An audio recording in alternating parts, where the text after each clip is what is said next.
Hello అండి. Welcome back to our YouTube channel Sahasrakshi vlogs అండి.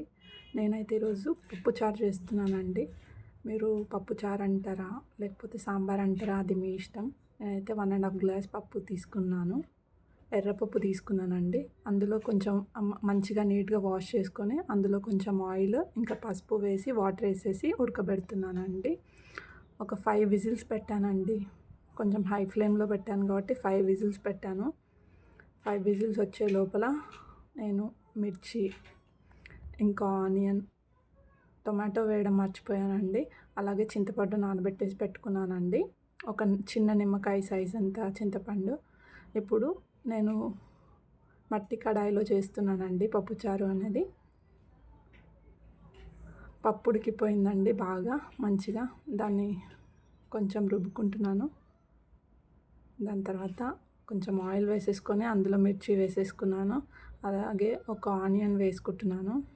వేసుకున్న తర్వాత ఈ ఆనియన్ ఈ మిర్చి అన్నీ కలిపి ఒకేసారి వేసేస్తున్నానండి. ఇందులోనే క్యారెట్ ముక్కలు కాసేపటికి మునక్కాయలు అన్నీ వేస్తున్నాను. అన్నీ వేసేసి కాసేపు మూత పెట్టి ఉడికించాలండి.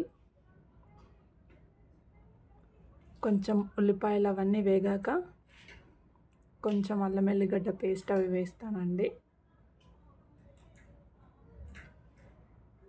ఒకసారి కలుపుతున్నాను.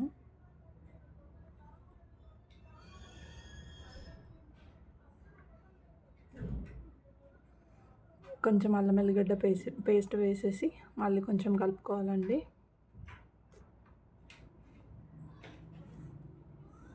అది బాగా కలిసిపోయాక కొంచెం పసుపు, దానికి సరిపడా కారం నేనైతే 2½ టేబుల్ స్పూన్స్ వేసానండి. చూసారు కదా, ఆ స్పూన్తో 2½ స్పూన్స్ వేసాను.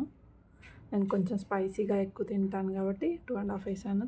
కొంచెం తక్కువ తినేవాళ్ళు 2 స్పూన్స్ వేసుకోవచ్చు. దానికి సరిపడా సాల్ట్ వేస్తున్నానండి. ఇప్పుడైతే తక్కువ వేస్తున్నాను సాల్ట్. మళ్ళీ సరిపోకపోతే కన్సిస్టెన్సీ చూసి తర్వాత వేసుకోవచ్చు అనేసి ఇందులోనే చింతపండు రసం వేసేసానండి. చింతపండు రసం వేసాక ఆ చింతపండు రసం ముక్కలకు పట్టడానికి కొంచెం ఒక 2 మినిట్స్ అది వేడెక్కే వరకు ఉంచుకోవాలండి. దాని తర్వాత పప్పు వేసేసాను. పప్పు వేసేసి కలుపుకోవాలి. కలిపిన తర్వాత దానికి తగ్గట్టుగా వాటర్ వేసుకుంటున్నానండి. నాకైతే పెద్ద గ్లాస్తో 3 గ్లాసెస్ వాటర్ పట్టినాయండి సాంబార్కి. 3 గ్లాసెస్ వాటర్ వేసేసి చూసుకున్నాను. సాల్ట్ కొంచెం తక్కువ అయితే సాల్ట్ వేసేసుకోండి ఇప్పుడే. ఏమన్నా కారం తగ్గినా కూడా కారం కూడా వేసేసుకోవచ్చండి. నాకు కారం సరిపోయింది, సాల్ట్ తగ్గింది, సాల్ట్ వేసుకున్నాను.